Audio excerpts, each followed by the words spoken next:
Well, joining me now is Steve Hedley. He's former RMT Senior Assistant General Secretary. Good morning, Steve. Good morning, David. Thank you for the invite. No, absolute pleasure. Thank you very much indeed for joining us this morning. I mean, just in terms of the RMT, I think people were on the side of the RMT. This latest strike action, I think, is callous. I think it's vindictive. It's clearly been chosen to cause maximum disruption. I'm not sure the public will like it. Well, first of all, David, can I just make it clear that I'm not on here representing the RMT. Sure. I'm on here as a pundit.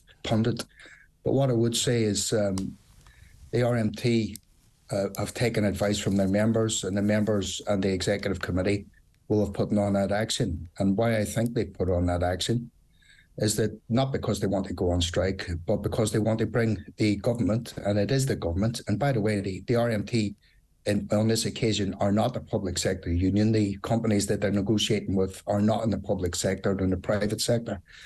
And those companies themselves actually want the government to unshackle them and let them get to the negotiating table. So that's why they've picked these days. They are using them for maximum leverage. And the maximum leverage that they're hoping to obtain from this is to get the government to the negotiating table. So when you look back at what the RMT has actually been offered, my understanding is they were offered 5% for last year, this year 4%, so a total of 9%, inflation running at 10.1% is thought to drop further. That offer isn't bad, is it?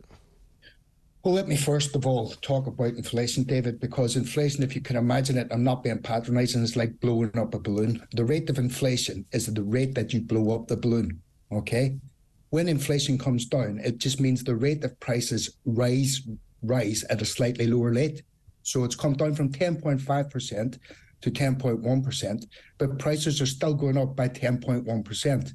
So in effect, what that means is that if you have a 4% pay rise this year now, it'll mean over a 6% real terms pay cut because prices are continuing to go up. But when inflation does come down, it means that the prices remain static. So therefore, you will have caught up by having. That's not true. But you will have caught up by having 9%. If you work in, that's not true, David. You've got a misconception of what inflation is. Inflation. Do you think it's realistic? No. Well, this is an important point. Carry on. Inflation is the rate at which prices increase. So if inflation is 10.5%, it means they're going up 10.5% a month. So when inflation falls to 2%, then what happens? No, it's still going up by 2% a month. The 10%. But the gap has been narrowed by the amount that you have been given. It hasn't been narrowed because what's happened is that 10% is still there. So what do you think the RMT should be asking? If it's deflation, that means it's coming down. So what level do you think that it is acceptable for the RMT to accept? Well, I personally think, and again, I'm not here representing the RMT, I think every worker in this country, including the RMT, should be getting a pay rise that's in line with inflation. And that can be paid for out of the £42 billion in avoided and evaded tax every year. I mean, that's a government. So you're saying they should accept 10.1%? I think that they should. That's up to the RMT members. This is my personal point of view. I think that they should be given a rise in line with inflation. So 10.1%? This is my personal point, whatever inflation is. So the question I have for you is, all of these unions, you know, you've got nurses asking for 19%. In fact, Pat Cullen actually said to her members that that was unachievable, and she said that the offer on the table should be accepted. That was thrown back at her. You've got the junior doctors asking for 35%. Who's paying for all this? Well, the reality is that we are paying for it as taxpayers. We're all paying for it as taxpayers. But what happens when this money goes in the pockets of nurses or junior doctors? It's not stashed in the Cayman Islands, where the $42 billion of unclaimed taxes is currently being stashed. It goes back into the local economy. People spend it in the shops. People help avoid a recession that this country could very, very easily go into. So that money gets recycled back into the economy and put to productive use. So how do you square this with people who are struggling, who have a job, they're just about managing, keeping their head above water? They then have to pay more money in tax to pay for these pay rises when they themselves are not getting it. That's not fair. Right. Well, first of all, what I would say is that I want, and I made it very clear, I've said it already, I want every worker in this country to have an inflation pay rise. But they won't get it. Can I? Well, they may get it if they join a union and fight for it. But can I make a point about the railway in particular?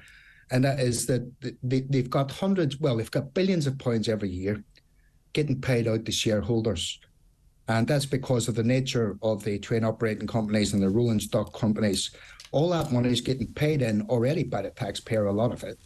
And it's just being paid into the pockets and the bank accounts of shareholders.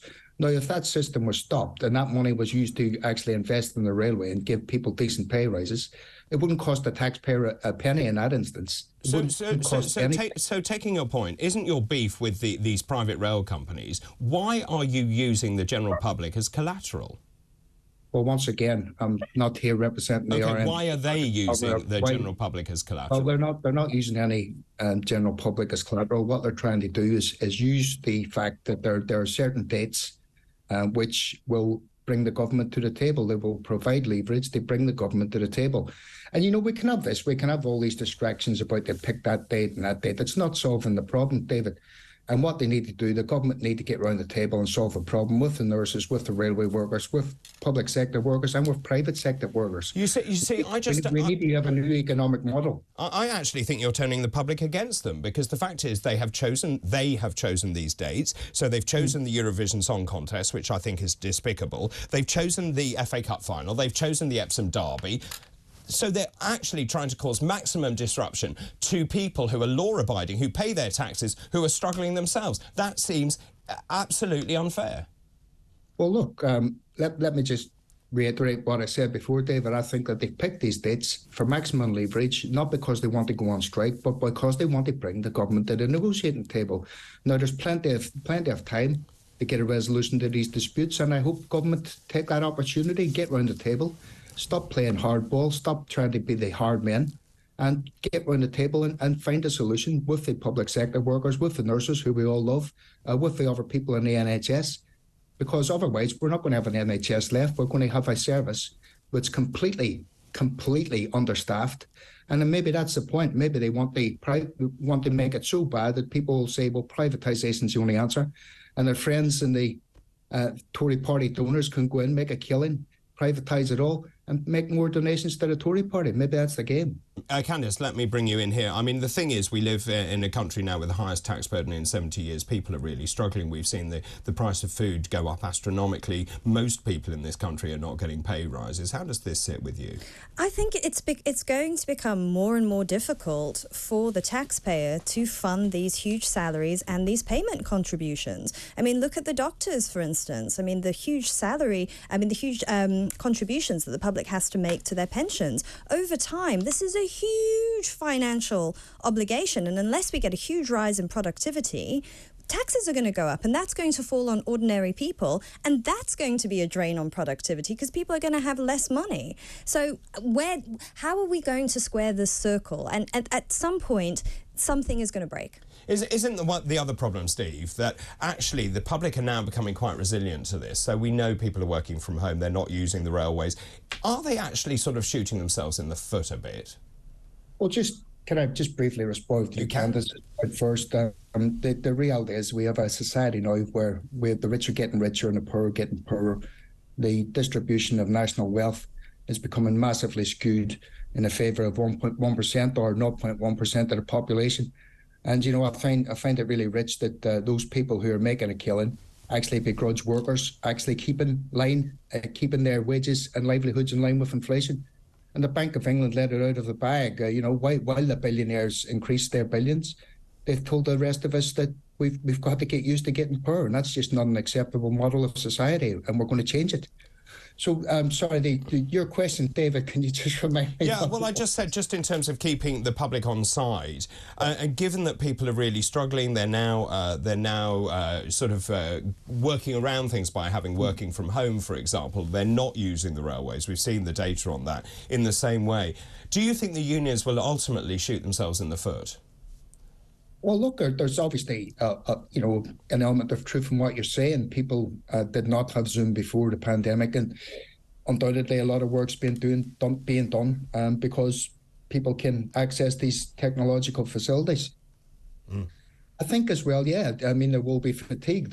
Not everyone will support every strike. But what I do think, and what is remarkable, is that even after all the action that has taken place, people still overwhelmingly support the nurses and the NHS workers.